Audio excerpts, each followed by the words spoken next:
Hi, everyone. Welcome back to the Superficial Spirit. It's me, Archangel Peter Breeze. Thank you so much for joining me today on another magical episode. I am here with my two ascended fans. She's no TV psychic, but if you've got the money, she's got the time, and I'll leave her phone number in the show notes. It's Jessica. Hello. I like that one. It's because you texted me about Miss Cleo, so I was like, TV psychics, what can I say?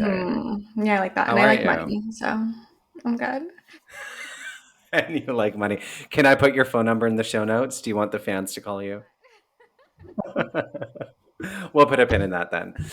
The AI art on his Instagram might be fake, but his bad attitude isn't. It's Derek. Oh, I deleted all my AI art because the heterosexuals have taken it over and still haven't let it go. So as soon as they appropriated it from our culture, I deleted all the AI art on my Wait, profile. wait, wait, It wait, was wait. What do you became cringe mean? immediately. What do you mean? What What do I you mean? The, mean? the straights are doing it, so it's no longer cool. Is what I mean. Oh, Wait, you deleted oh. all of it? Yeah, it was only two I get posts. I cringe just deleted over them. anything everyone like just follows and does, but you were the first person I saw doing it, so There you go. hats off. Anyway, I do have a Housewives intro. It goes, "Call me Dick, because these dry cunts can't take me." Oh my Not just my mom, what she thinks of that intro. No, no. Let's bleep it for your mom. Poor sweet Jackie can't hear me curse. Wow. Well, today is It'd a be big foul. day, everybody. It is our 100th episode of The Superficial Spirit. Wow. Meow, meow, meow, meow, meow. Thunderous applause from across the globe. People all around the planet are cozying up to the radio and their laptops and their phones, and they're listening to Peter, Derek, and Jess talk about spirituality, pop culture in their lives, and being disgruntled millennials. Oh my God. Welcome, welcome to our 100th episode. So I can't believe it's already been 100 episodes. I was trying to think of like, what can I say about the podcast? To summarize my experience. And it's hard to summarize an experience when every single week I talk about sort of what's going on and topics that are passionate to me and you both. But generally, I wanted to say that when I started this podcast, it was the beginning of the pandemic, and I was still very much trying to accept and unravel my life, the direction it was going, how everything was sort of working its way out, how I wasn't a huge celebrity, how my dreams as a child weren't manifesting, how all of the time, energy, and money I spent into New Age spirituality didn't really give me anything other than, maybe some hobbies with tarot or some interesting conversations and some kooky friends. But so I started the podcast really as an exploration because there's this like struggle internally always within me between like what feels like is supposed to be my destiny and what is actually happening in my life. That constant narration of like, well, if I feel this, why isn't it true? And if I spent all those years feeling like I was destined to do this, why hasn't it happened? And that's just like the theme of my life, external versus internal. And the podcast was just an exploration of that. I wanted to find out more about pop culture. Did other people look at celebrities and have spiritual experiences? Did other people think that people like Britney and Paris and Lindsay were like conduits for an awakening, or was it just me? And it was such an innocent exploration, and I quickly got to the bottom of that. I've been lucky to talk to lots of people, but it also opened the door for just a wider conversation about spirituality in general, and also just being a millennial on the older end of the spectrum, and what it means to sort of be a product of a society where we were really spoon fed a message of we're special. If you follow your dreams, they'll come true. Everybody falls in love. Everybody gets what they want. And then with social media, all of the emphasis on fame and then influencers and the commodity of all the things that we were so passionate about. It's been so great, like exploring that every week and like getting it out, like stream of consciousness as things come out, talking to you both, talking to my guests. It's been healing, unexpectedly healing. Like a lot of things in my life have just been put to rest. I don't need to stress about them anymore. I accept them in the way that I might not ever reconcile them completely, but by doing the show, I've been able to, put them somewhere quiet so they're not incessantly in my mind. So I've met friends, you both. Derek, I knew you from before, but it's just really been a great, amazing experience. And I hope if, people are listening and they want to start a podcast, or, oh, this is the other thing I wanted to say. It's been so validating as a creative person to do this, to have people like it and to watch it grow, because I've been, following my dreams for a long time. I've always been creative. I've always tried to find ways to like honor the creative visions that I had. And this podcast is just my recent incarnation. Like I've done music, I've acted, I did the party kid thing. And this is the current version of how Peter breathes me, choosing to express myself.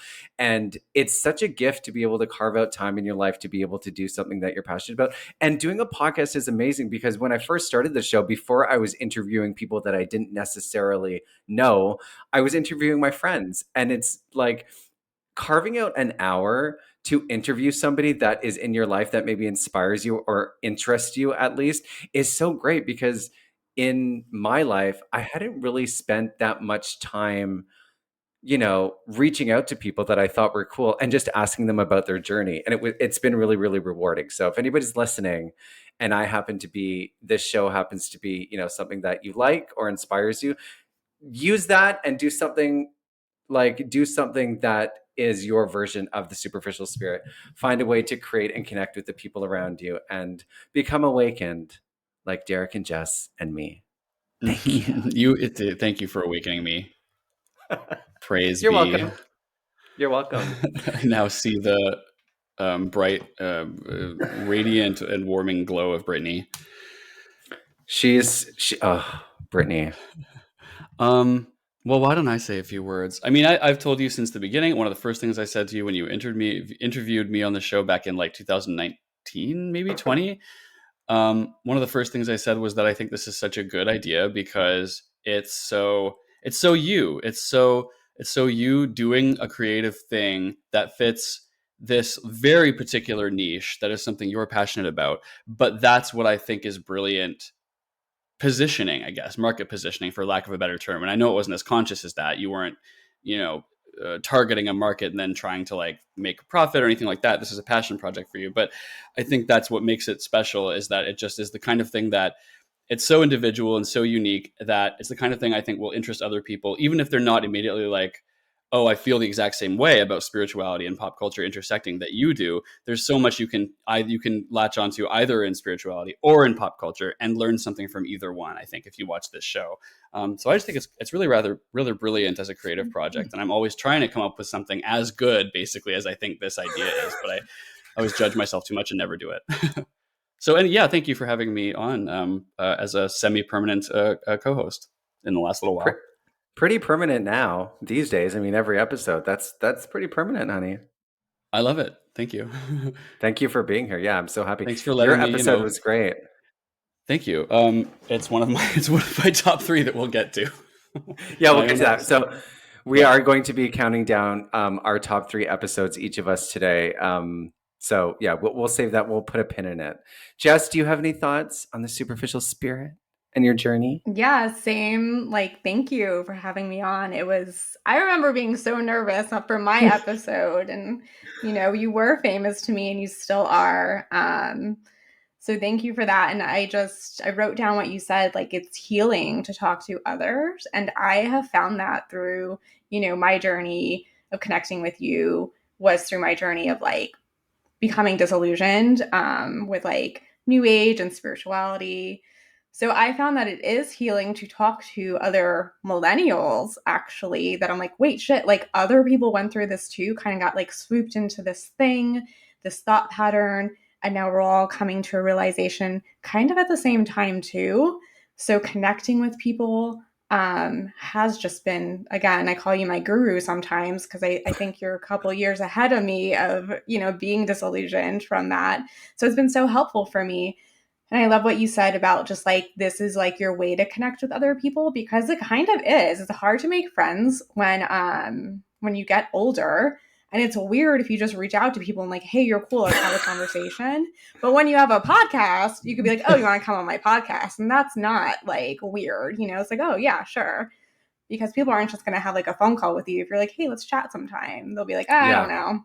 So yeah, that's just so amazing. And then like other people get to listen to it too and connect and feel like they have a community. So thank you for doing this and thank you for having us on as almost kind of permanent host. You both are scared to say permanent for some reason. You're both like, are we Well, permanent? Are we not? it's all by your grace that we are able to participate, and you can remove Yeah, your grace at any time, so exactly. just grateful. Because this is But you your know what? podcast, it's Yeah. yours, and I'm just happy to be a guest and a part of it. I do think that there's two turning points. One was like starting the show was great because, oh my God, this is so exciting. I can't believe I'm doing this. It was a lot easier than I thought. That's another thing. Putting together a podcast isn't that challenging technically. There's a lot of tools that people can, use and start up right away. Especially with like Apple Pod fucking headphones and stuff. You don't necessarily need a mic. But I would say that the two turning points were like both of you. Like one, Derek, you reaching out and us connecting in the DMs very early on, you coming on the show was great. But your passion and like opinions about the episodes really made it feel real for me because I'm like, oh my God, somebody's listening and they have really strong opinions about what I'm doing. Even though I had known you before, it solidified it for me and it made the show, it gave me a lot of validation because we had so many talks.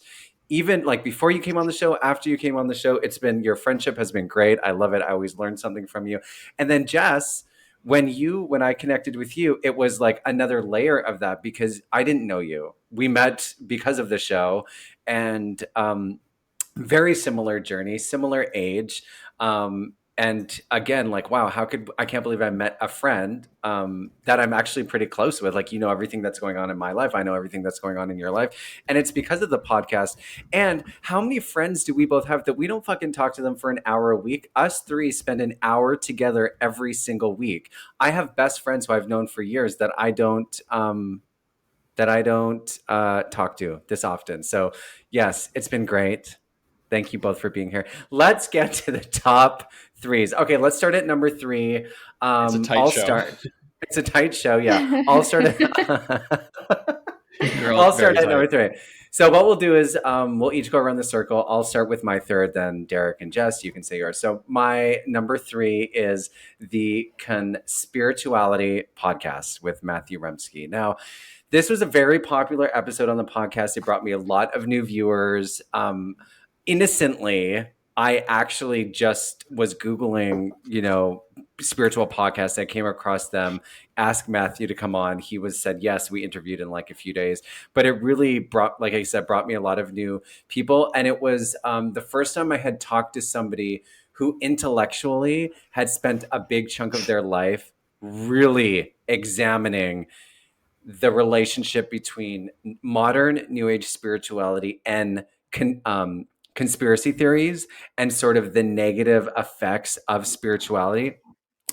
And where I was coming from a purely experiential standpoint, like, I talked about Evan, how we gave everything to spirituality and New Age medicine, and he still got sick. And it was like, fuck you, God. Like, why are you doing this if I've done everything right? But Matthew had taken it a step further where he's like studied gurus and books and theories. He really had a really thorough knowledge of and strong hypothesis about the links between the two, and interviewing him was great. It was one of my first real interviews of like, I don't know this person and he's got a following. Really rewarding, and it opened the door to Jess. So I feel like that episode definitely was a turning point, brought me to a new level Yeah, of the show and listeners. I was gonna jump in because some of our tops are intertwining and saying that was gonna be my number one episode because it's where we connected. And I love Matthew's podcast, Conspirituality. So just jumping in there, that's my number one because it was really your intro, like not even like him talking, because I was like, wait, who is this Peter? Like everything he's saying is like, yes, me too, me too. And I had to DM you. So that's my number one. But carry on. Love it. Thank you. I'm glad that we I knew I knew that would be your top one because you love conspirituality, you love Matthew, and that's how you and I met. So I figured it would be somewhere on your list. Derek, what's your number three? My number three. Well, it's really difficult to put these in order. I do have a top three, but I just don't know if I can rank them. It's So I okay. guess I'll just arbitrarily choose the one with your friend and mine. I don't actually know this person, Dr. Paul, because it was one of the first ones where I was just really, shall we say, excited to talk to you about it because I just heard so many things that I was like, that's interesting, and really just had a lot to say to you. And it probably got me the most fired up. And it might be what, I don't know, correct me if I'm wrong, interested you in having me on as the skeptic, I guess, of the group in general. Yeah, I Dr. Paul was a spicy one. And yeah, I mean, I think that I mean, we don't always have contrasting opinions, but you definitely approach these topics differently because you and I are different people and we come from different places. And I love talking to you about these things. It gets kind of spicy sometimes, but it's so great to talk to somebody who's passionate about it. And Dr. Paul, Jess, I know that Dr. Paul also was a little spicy for you too, because he's a naturopath. He's very open about channeling aliens and angels, and it's there are people who study naturopathic medicine and homeopathy, and to them it's real and it is studied and it is verified and there is science behind it. But it's a part of the scientific community. It's not accepted by modern, like, the masses, and so it can be controversial when you're dealing with serious health issues. And also, Derek, that was kind of when I started thinking about, okay, if I'm talking to people, I need to find some way to do checks and balances, even if it's just at the beginning of the show saying, this is for entertainment purposes. I'm talking to this person because I think that they're interesting. You shouldn't be listening to the superficial spirit and taking it as like medical advice to live your life. Because when you do something for passion, um, you're not really thinking about the effect it's going to have on the listeners. You're just like, oh my God, that was so great. But then when you listen back, you're like, oh, he's saying things about cancer. He's saying things about mental health. He's saying things about, like, violence can be spiritual. And I'm not saying Dr. Paul, I'm just saying, like, in the scope of the show. And that's been a challenge as an interviewer to me, is like, okay, Peter, be passionate, be excited, but also try and ask questions that keep them in check and give some dynamic to the conversation, because I am, yeah, my default is, I love you, this is amazing, thank you so much. I have to really try Yeah. and challenge them. Yeah. That's all I'll say about that, I guess. Okay, number two. Yeah, this I kind of listed mine in order, like three, two, one. Do you want my But number if you, three? oh yeah, sorry, Jess, I didn't mean to block you. It's because you said number one I already. mean, it's kind of hard to order them. I picked out like 5 to 6. I think I'm gonna say the schizophrenia, spirituality, and atheism with Jane Lee de la Cruz. Her story was super interesting. We found her from, I think it's called Salty interview, and just so intriguing. Her story combining possible schizophrenia with psychedelics, and kind of where it led her. So definitely check that out. Episode 57. That was my okay. So my number two was 2 episodes: mental illness or spiritual experience with Sean Lucas, who works at CAMH, and he has experience working with people who are experiencing some kind of mental illness, but believe that it's a spiritual experience. And his job has been to help them see and help determine the difference between the two, slash the schizophrenia and spirituality with Jamer Lee. The reason why I love these two so much, one, Sean is a mental health professional. It was super interesting talking to him from, like, my experiential, passionate point of view to somebody who has real life experiences with people who are in like super vulnerable situations and also kind of dangerous situations when it comes to mental health and spirituality.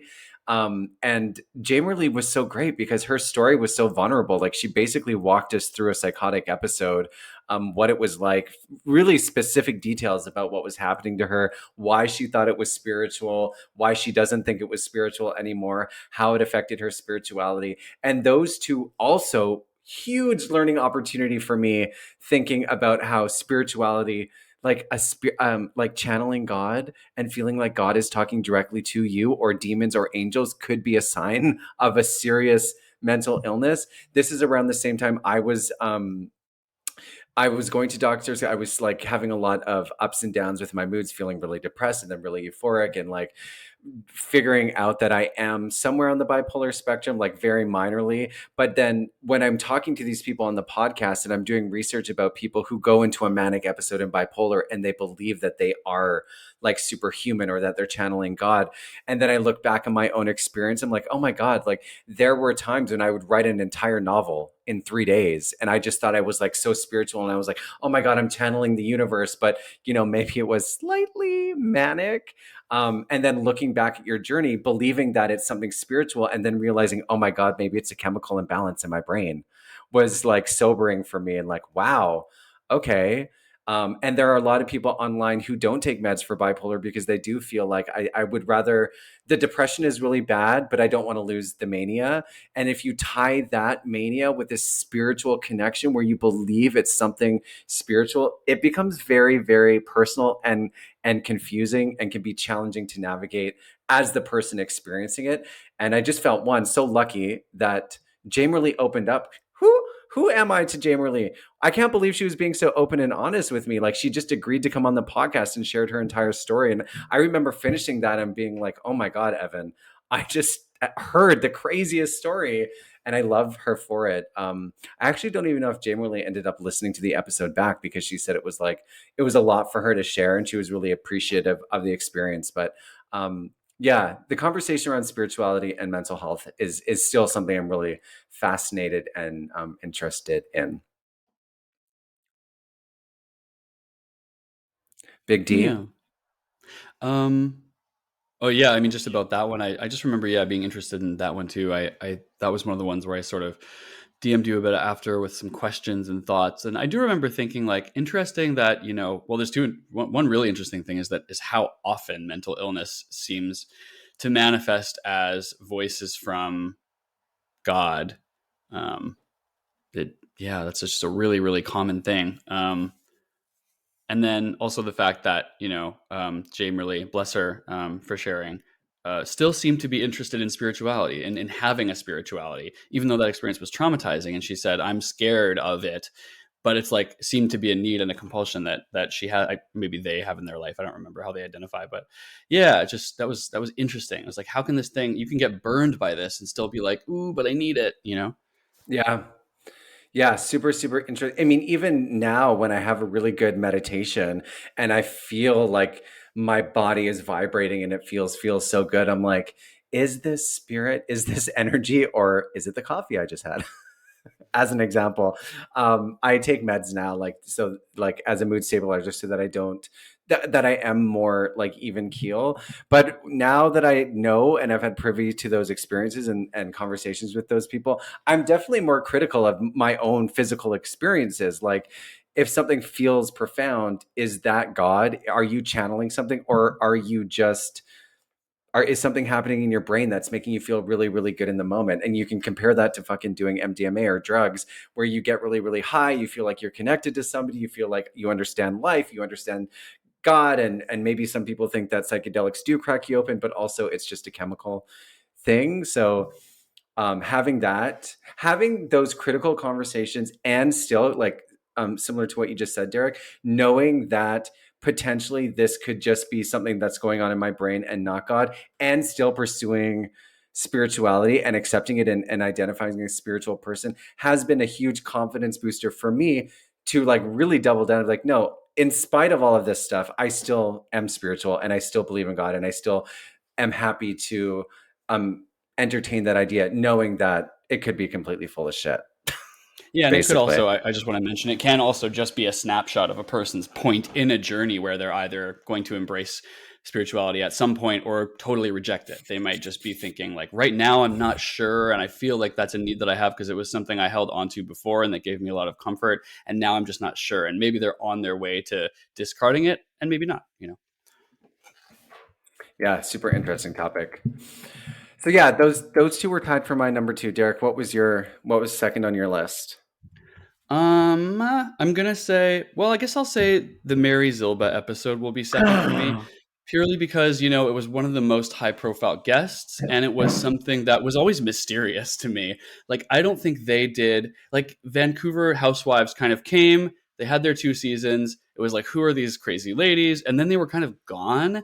And I don't know if it was because maybe their star power just wasn't like so strong that they could really remain in entertainment in Canada in a very public way, but they kind of disappeared. And I was like, what happened? How do they all feel about it? There weren't that many interviews, you know, on like the morning shows or whatever that were tied to the show where we got a lot of explanation of behind the scenes or how people felt. So it just was sort of revealing and illuminating to me, and to have perspective on something that was so long ago now, right? For Mary to be describing, I thought was very interesting as well. I'm so glad that you said Mary Zilbal, because I did write her down as like a bonus, because I as a person and as a housewife fan, having her on the show was so exciting. Like, I cannot tell you how like validating and exciting it was to do that interview with her. I text her now, like we're like chummy. I mean, I wouldn't say we're like best friends, but it just is really, really cool that that veil was lifted for me, and I was like talking to her. And it also opened the door for other housewife interviews to come. I've recorded some are coming in the new year. So that was so cool. She was so candid. And I agree with you, Derek. It's for the people that did really like the Housewives of Vancouver, it was a moment in Vancouver fucking like queer history specifically, and pop culture within like the Canadian umbrella. The Vancouver Housewives stood out, and people still talk about them. So I feel so lucky that she chose me to talk to. And we have some of the Toronto ones coming up soon on the show, and Vancouver, more of the Vancouver Housewives. That Oh, was so tea. exciting. Yeah, tea, honey. So thank you for bringing that up. I love Mary Zilba. I love everything about her. I love all housewives. Jess, you were probably like, who's Mary Zilba? What is the All Vancouver housewives go to housewife? heaven. I love Yeah, all I don't have housewives. any comments on that one, but I remember when actually that's a story for another time. Just that people outside of Canada didn't, like, my American friends didn't know that we had didn't know that we had housewives, and they're like, "What do you mean? That's so weird." And I'm like, "Yeah, well, you snooze, you lose, Americans. Okay, you're really missing out. Vancouver housewives, top tier." Jess, what was on your list? all right. What's next So on one your of my list? other top ones was episode 71, MDMA as medicine. That's the time. Sometimes we're a podcast that talk about other podcasts. So that was covering the podcast Cover Story by New York Magazine. And I like that episode so much because I feel like we were both so passionate about it. Like, I loved even like listening back. I'm like, yes, like, Peter, you got so passionate. I was very passionate about it because of my history with going to the ayahuasca retreat. So definitely up there on my top. Everyone, please go ahead and re-listen or listen to it for the first time. Was that on either of your lists? I did write down the MDMA one, but it kind of goes back to like my passion about, you know, psychedelics and mental illness are not the same thing. But I remember being really passionate about that, just because I was listening to it. I'm like, what the fuck? Like, it seemed like these people had never done MDMA in their life. And it was like, what did you think would happen when these people are doing this drug?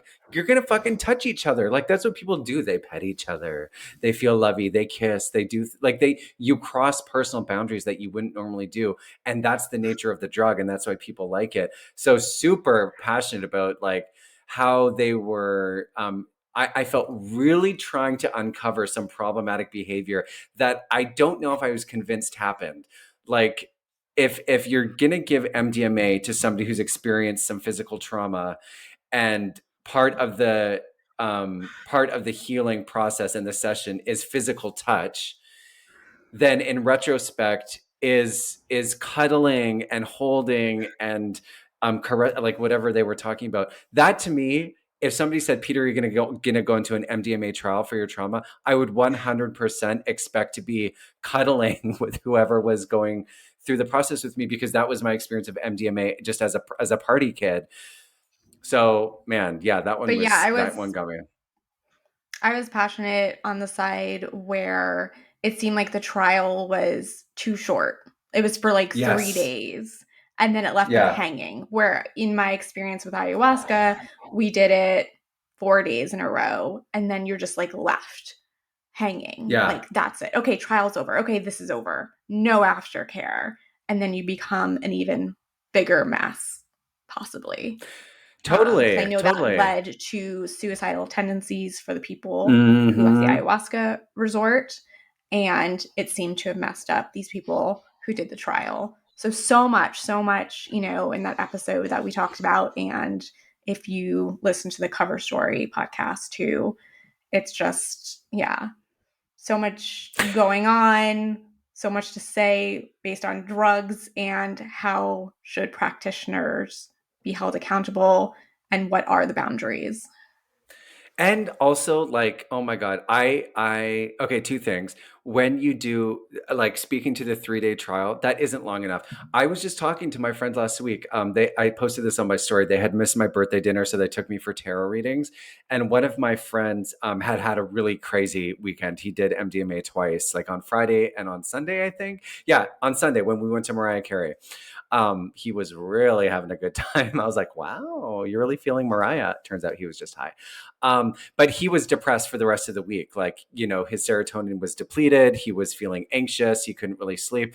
So yeah, like you need to have follow up with this. And that's where I feel like, did these people not know what MDMA does, how it affects people, and what the after effect is? Like, you need some club kids in these trials, bitches.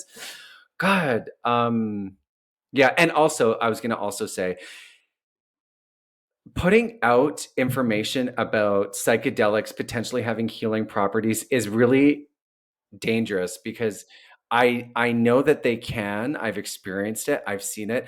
But there's a lot of people who cannot ride the line between I'm doing this as an isolated healing opportunity, and I'm just going to start doing it compulsively because I have addiction tendencies, or I'm addicted to the idea. Maybe if you're not even addicted chemically, physically to the substance, you become addicted to the idea of awakening, or you become addicted to Yes. the idea of like, I need to heal even more. So I have friends who do this. They're like, well, mushrooms is like healing, so I'm just going to do a little bit of Molly, and then 6 months down the road, they're spiraling on cocaine and meth. Because what's the line? Like, I believe psychedelics have healing properties. I hope that there's a day when it's regulated and people can really reap the rewards of them. But until then, oof, it's a slippery slope for some people. Not everybody has the ability to regulate and have those hard boundaries, in my opinion. Okay, moving right along. Here we go. Is it already time for my number one? Are you Yes. serious? What the hell? Serious. Okay. Okay, so my number one isn't the episode necessarily. It's what happened after the episode. And it is when Dust was on and we had an episode dedicated to Miss Jan Arden. This was originally released as a bonus episode because I didn't really know if I don't know. Jan Arden is a celebrated Canadian person. Not everybody in Canada is as obsessed with Jan Arden as me and Dust are. Turns out there I was wrong. A lot of people are. But when I did this episode innocently, the next day, literally the next day after I released it, I woke up. Jan Arden was in my DMs. Peter, I just listened to the episode. I thought it was hilarious. I would love to have coffee with you. Let's continue the conversation. Thank you. And I was like, it was like 5 a.m. Okay. I woke up. I called my mom. I called my best friend in Calgary. I called everybody in my phone list. Nobody would answer me because it was so early in the morning. It was during the pandemic. I could not believe that Jan Arden was like in my DMs. And it just sparked a whole new friendship. I mean, Instagram, like we're not best friends, obviously. But from that, she invited me on her show, and I got to talk to her about, being queer and what it was like for her in the 90s. And so surreal. Like, I just did a passionate episode about Jan Arden. I ended up connecting with her on social media. And now I was on her podcast, and I hope and pray that when she said, let's do coffee, it will come true. Every time I've been to Calgary once since that episode, and I did message her and said, I am in Calgary. Can we do coffee? It didn't really work out. So hopefully at some point we do get some FaceTime.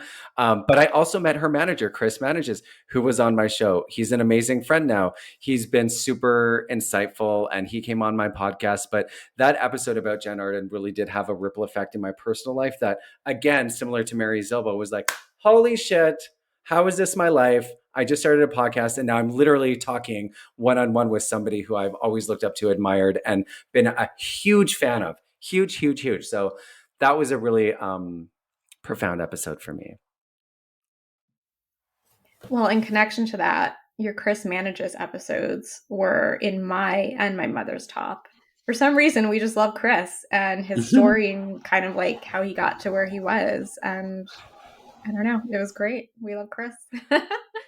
I love that. I remember you messaging me about Chris's actually. He's got a great story. I mean, he became Jan Arden's manager, after years and years and years, because he wrote her a letter when he was a teenager and was like, I would love to, get into the music industry or something. And she responded and he became her assistant and they've been working together for decades. How cool is that? Like, can you imagine being a little gay kid from the prairie suddenly gets to work with like a really big Canadian artist and then have that ripple effect? Reba McEntire, the Dixie Chicks, like he's really gotten exposure and exposure to and connected to a world that he was really passionate about as a kid, and now he gets to work professionally. Super cool guy, really creative. Happy to call him a friend. And I'm glad that your mom liked it, Jess. We love your mom. My number one, it's not, I hate to sound, I already did mention this, but not to be like conceited, but it is my first episode being interviewed by you because What's the it's episode just, number? I don't remember. But it's, and I honestly don't encourage everyone to necessarily listen to it because I'm like going by a stage name and it's like but Oh, right. it was, a story that still is, emotional to talk about and was really important and one of the more significant sort of moments in my adult life in turning, in getting control of my mental health situation. And things, really changed, have and continue to change a lot since that sort of catalytic moment. So I was really happy to talk about it. I loved that episode. I love that episode because it was such a direct, like I was like putting it out into the universe.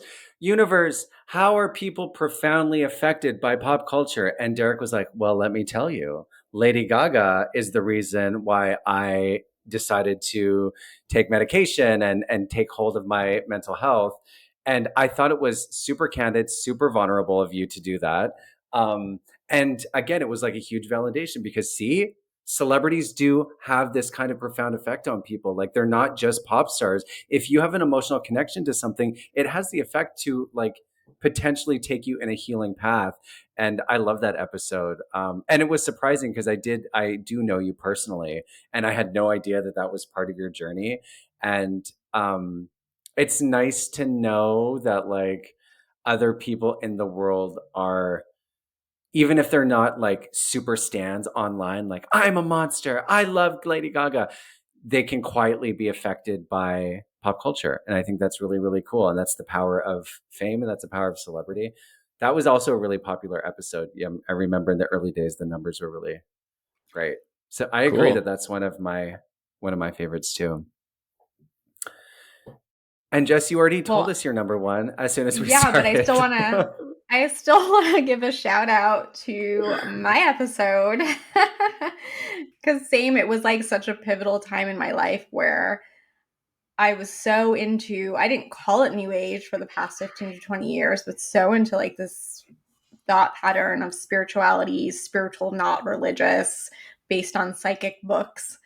And we spoke like right when I was, super disillusioned from it, like during the pandemic after I had an interesting stay at an ayahuasca retreat and the world was turning upside down politically and America's crazy and everything just kind of came to a head where I'm like, what the F am I believing in? So that was really meaningful to me to like actually like get it out too. I feel like I should probably like re-listen to it and see how I feel about it now. But I'm seeing that it was episode 34, The Downfall of New Age Devotion with Jessica Leffler. So check it out if you haven't listened. And then I don't know Yeah. if you guys want me to read off my mom, our super fan. I Is she do. our number one virus? Go for it. The viral. Oh God. She's the biggest virus we've got. But wait, Jess, before you tell us, before you tell us your mom's top five, I just want to reflect on your episode for a second because my takeaway from that was like, again, we had such similar experiences, but and there still is so much of your story and like your pursuit of spirituality was coming from such a genuine and um hopeful place. Like you really just wanted to be better and live a different kind of life, and like you really just wanted to blossom and be all those things that it promised you would get if you went to the classes, if you did the meditations, if you took the ayahuasca. And it didn't work out the way that you wanted it to. And I remember after getting off the interview and being like, I hope that she finds a way to connect with something that's more personal, that has nothing to do with modern spirituality. No books, no cards, no psychics, no plant medicine, but faith in something that means something to you because it's yours, and you don't need to talk about it and you don't need to share it, but there is so much beauty and power in it. And that's like when we talked about Doreen Virtue last week or whenever that was. um you people are really vulnerable when they put their spirituality and their personal experience in the hands of someone else, in the hands of gurus, in the hands of plant medicine, in the hands of like concepts and books, because they can be led astray. But if you keep something that's personal and private to you and let it blossom inside yourself without necessarily outside influence, then I think you have a higher chance of it being profound and sustainable, because you're not relying on the fucking crazy gurus of the world that they make fucking documentaries about, like Teal Swan. But this is why you're my guru, because that's just so beautifully said. And thank you. Thank you. Okay. I know we've mentioned this a few times on the show, but Jess's mom is our number one fan. So let's all say hi. Hi, Jackie. Hi, Jackie. We love you. We Let's appreciate you very so much. did you what, Jess? You told her it was the 100th episode and that we were counting down episodes, and she just sent you her list of her favorite Well, I episodes. said, Mom, what's your top five? So I can just list them off. And she said, they're Okay. in order. They are in order. Okay, cool. They're in Let's order. hear So them. I'll start with number one. Or do you want me to go back? No, wait, number five. Yes, you saved the best for last. Hello. Okay. So number five is again, I hope like everything we listen on, like I'm shouting out like episode numbers. I hope they're correct. Episode 77, Teal Swan. Okay. She likes the okay. scandal. She wants to know about the down and dirty scandals. Okay, I see you, Jackie. I see you. Number four, saying episode 59, but part 1 and 2 of Chris Manages. Chris Manages, great. Yeah, listen to that episode if you want to hear about a gay boy following his dreams and not manifesting them, self-actualization, let's say. Her number 3 was something we already mentioned, the MDMA as medicine. Okay. Has your mom done MDMA? That's what I want to know. I have no idea. I don't think that'll be my first question when she's on the show. Okay, great. Her number 2 was also something floating around my list, was our episode 83 on life purpose versus capitalism. Oh, I love that one. I forgot about that one. Wow, that's oh my God. See, it just gets me instantly mad. This is something we'll talk about when we do Harry and Meghan. Yeah. How do you, who are we? How do we self-actualize outside of having a job, making money, doing all of these things that we need to do to be a part of the society? Love that conversation. We could do an entire podcast about that. Yeah, love that too. Ready for the number 1? I'm ready. Drum roll, please. Episode 93, Like a Prayer. Oh, I love that one. I love that one. That surprised me. It's a good one. Is your mom a Madonna fan? I guess so. I bet you she, I mean, I'm speculating here, but I think people who are able to, like, maybe some of our listeners are younger and don't really have a reference for Madonna, but as somebody who was like around to see her rise and to where she is now, I think it would have been a lot more interesting and like, oh yeah, I never thought about that. And I also love that because we deep dive, and that's something I want to keep doing because it's such a specific thing in pop culture. And then we really unpacked it, and I loved that. Oh, thanks, Jackie. Thanks, Jackie. I'm going to send her a cameo. Yes. Wow, that countdown happened really fast. I thought that it would take a lot longer, but it didn't. So here we are. I don't know. Should we do the Liver King? Should we save it for a separate one? Maybe we should do the Liver King now. Maybe we should give people a little taste. Since we did talk about it last time, and by the way, we're not forgetting about Lady Gaga's Illuminati sacrifice. Jess and I are going to record that soon. But Derek, as our in-house muscle daddy, the people are dying to know what your takes are on the Liver King. And also, can you all like give me a little preference to this before we dive in? Because I think I know this story, but I don't know if I do. Yeah, so the Liver King is the persona of a man named Brian Johnson, who has been in the last 12 months basically blew up huge on TikTok and Instagram and everywhere as a social media celebrity to the tune of like 3 million followers on his biggest account, and that's just one of them. And so his whole thing was these 9 ancestral tenets, and it's just the same natural living shit you've heard a million times from lifestyle hucksters, but it got really big because his whole thing was if you live by these 9 ancestral tenets, get sun on your fucking nutsack, eat lots and lots of raw meat, especially liver, and work out like crazy, and don't have a cell phone near your testicles, and eat lots and lots of testicles as well because like supports like. Is the sun on your testicles an actual thing? That's what was one of his tenets. None of this is an actual thing. I mean, yeah, that's really one of his tenets. And there's some science behind things like, okay, a small quantity of raw liver is healthy.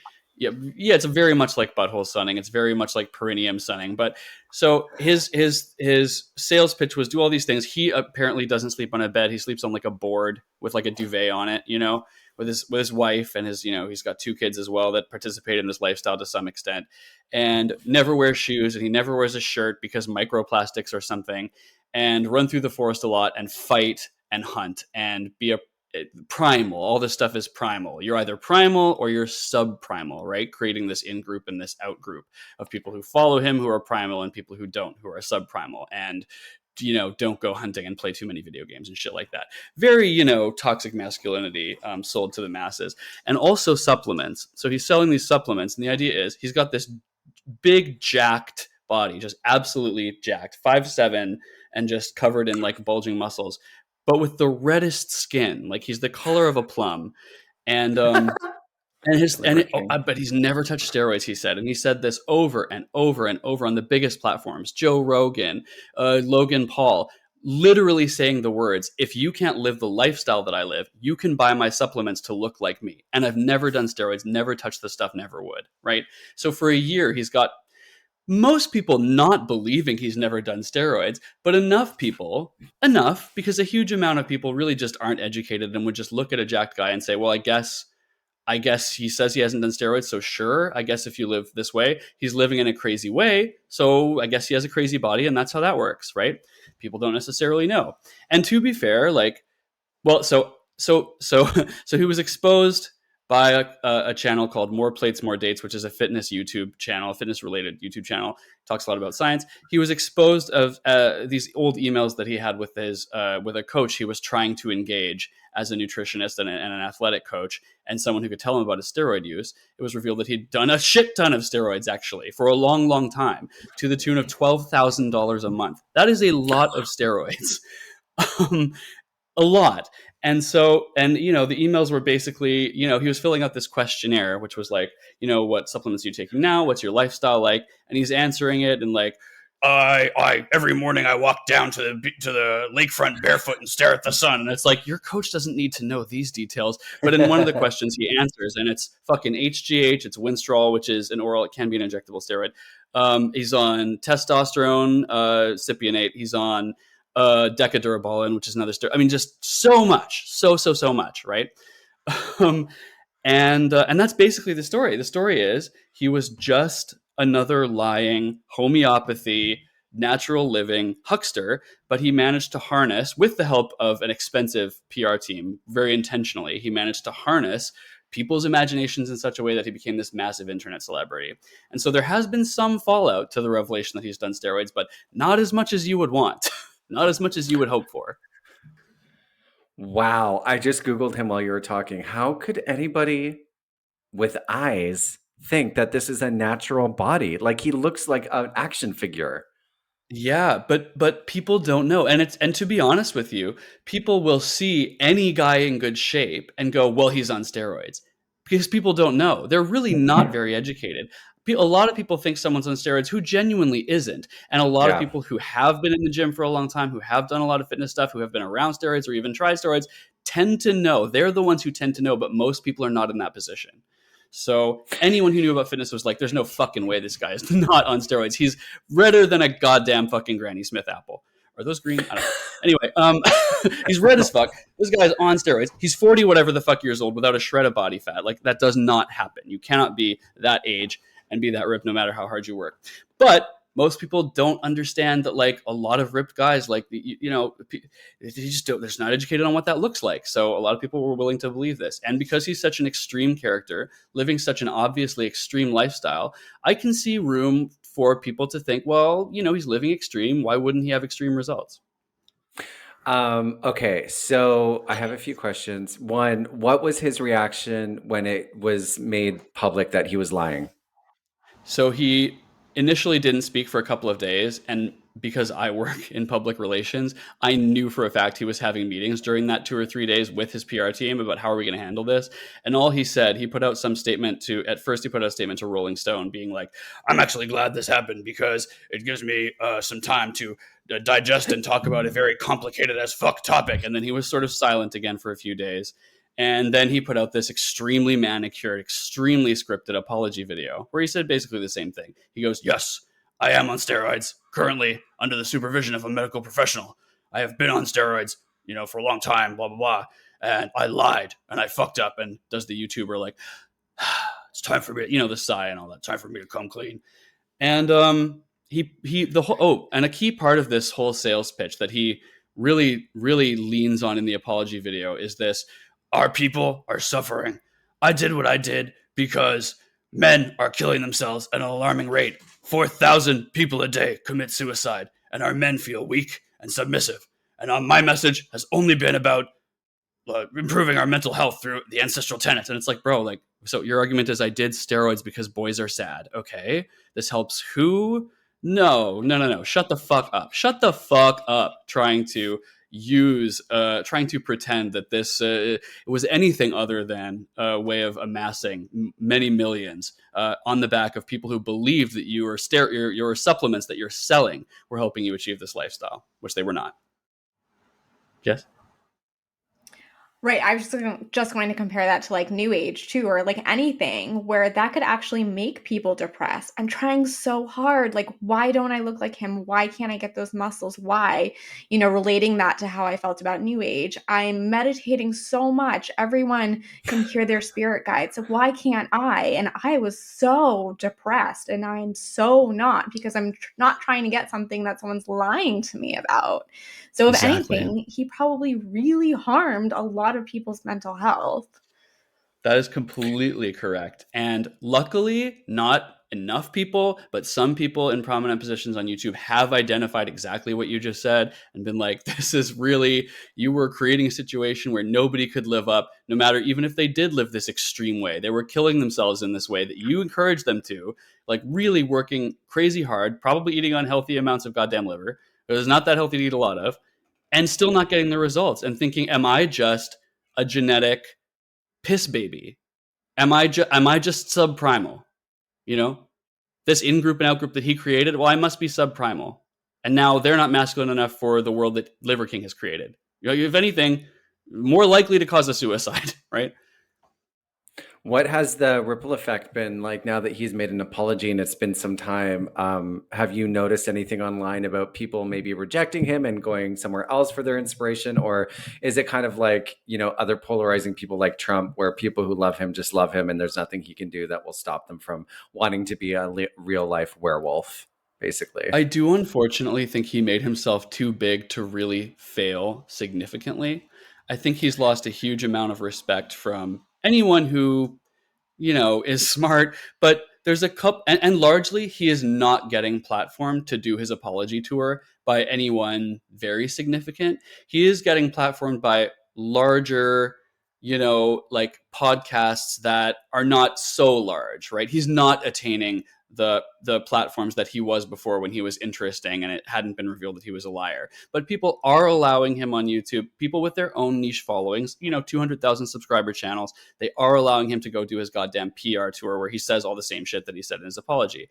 I think, like I said, he did make himself too big to fail. I don't think he will ever reach like the celebrity status that he was on trajectory for. I mean, he would go to like UFC games and they would pan to some celebrity, they'd pan to like, I don't know, Kyrie Irving or some shit. I don't know why he's the one on my brain. Kyrie Irving, the guy who loves Jews. We love Kyrie Irving for this. And then they would pan to Liver King as if he was in the same category as a big sports star, right? That's not going to happen anymore. He has lost that potential. But he hasn't lost a huge chunk of his followers because his followers in the first place were the types of people that they bought this lie in the first place. They buy the lie about he's got a good message. He's telling a good message because they're just those type of people. They were not critical in the first place. They didn't see how harmful this was in the first place, with or without the steroids. They didn't see how harmful it was to be this like purveyor of toxic masculinity and like a fairly extreme, mostly arguably unhealthy lifestyle, right? They weren't concerned with that. There are people who want that. They want a daddy, right? Those people are still, those were who he was really targeting in the first place, and they still want him to be their daddy, and they will defend him, right? Well, I'm flashing back to when Derek, I texted you about like I was at the gym. I'm like, how do I get like my under pecs to like be really defined? And you're like, makeup, and I was like, ha ha ha. I don't think I But ever it's did. yeah, Did I as say a that? joke, you're like, yeah, it's Oh, okay. shading or something. I don't know.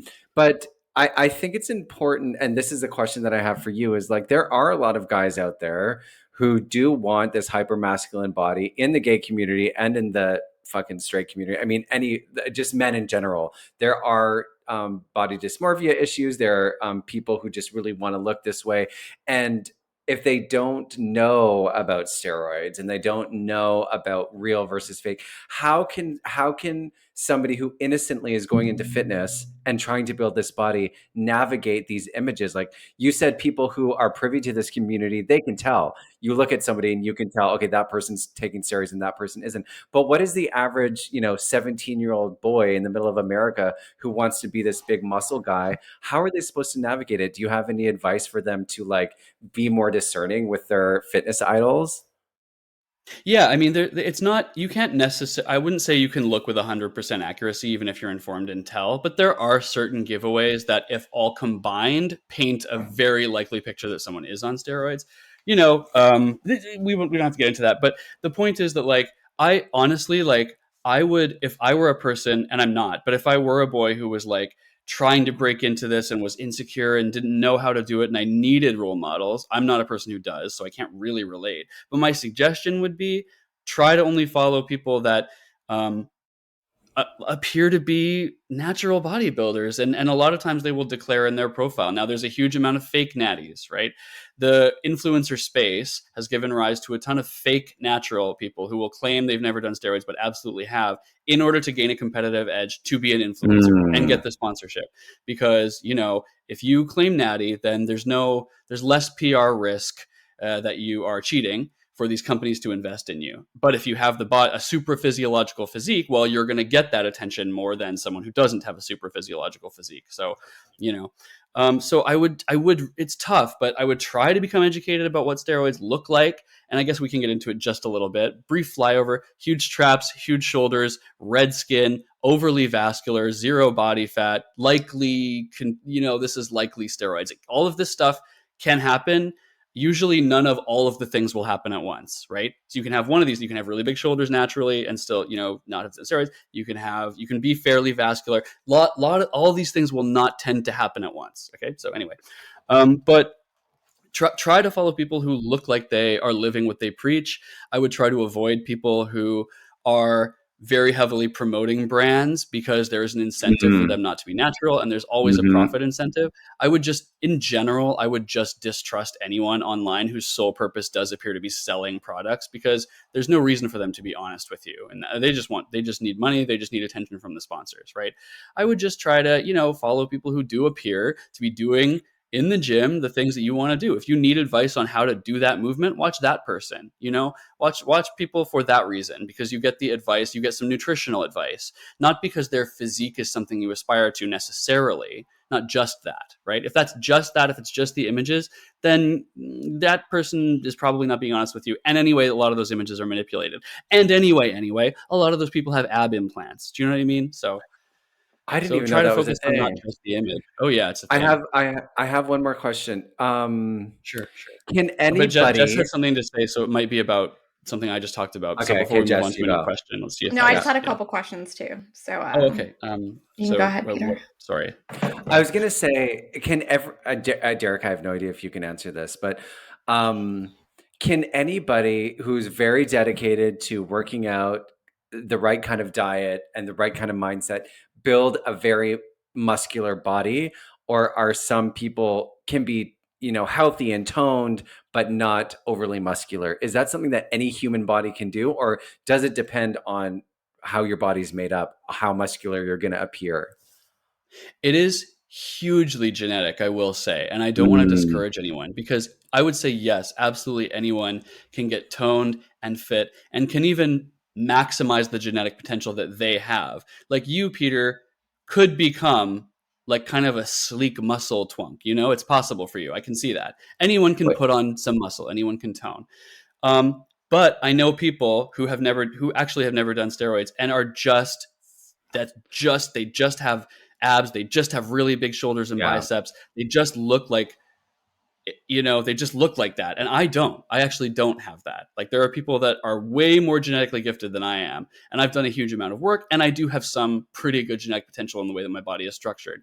So it's hugely dependent on that. And the genetics are really just, a good way of putting it is just the blueprint for the potential that you have. And when you take Mm. steroids, you can just expand that potential, Mhm, mhm. expand that potential in 3D space, basically, you know? And that's another thing I would say. I really have got to get it through to most gays. Okay, if you hear nothing else from me about fitness and steroids, and you're a gay guy with dysmorphia, like all of us have a touch of, hear nothing but this. Okay, steroids will not fix your shitty habits. If you don't have gym habits and nutrition in place, they will not change your body to what you're wanting and hoping for and seeing on Instagram. It's not going to do that. I've seen so many guys take steroids or want to take steroids and ask me, should I do this? And I'm like, the blueprint you're starting from is shit. You look like Mm. shit, and steroids are not going to fix that. You need to build a foundation first. You need to have your gym habits and your nutrition in order before this is going to help you at all. You're just going to get fatter. So let me Ooh. be clear, okay? If you have a shit foundation, steroids are not going to fucking help you. It's not going to change your life. It's not going to change your personality, okay? You're still Yeah. going to be insecure. And if you take Yeah. steroids without any of that stuff if it's not in place, you're just going to look worse. Does that answer your question? Yes, it does. It does. I think it's just important to know that some people are predisposed to a certain kind of body type, and that's that. Yeah. And yeah, I love that you said just taking steroids doesn't automatically mean you're going to wake up and look like He-Man. Like, you need to still go to the gym and eat healthy. So it's good. It's good. I'm happy that we have you on to give some insight. And why even try it if your diet and exercise habits are not dialed in? Why even try steroids at that point? Because you don't know what you can do naturally yet. You don't know. Yeah.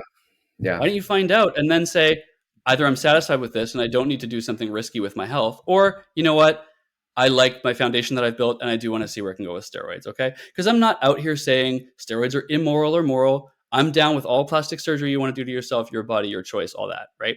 Steroids, fine. You know what? If you've done a lot of research and really gotten your shit dialed in, then go for it. But I would really discourage anyone who hasn't done their research and doesn't have their gym and nutrition stuff dialed in from doing it, because it's just not, it doesn't help you that much.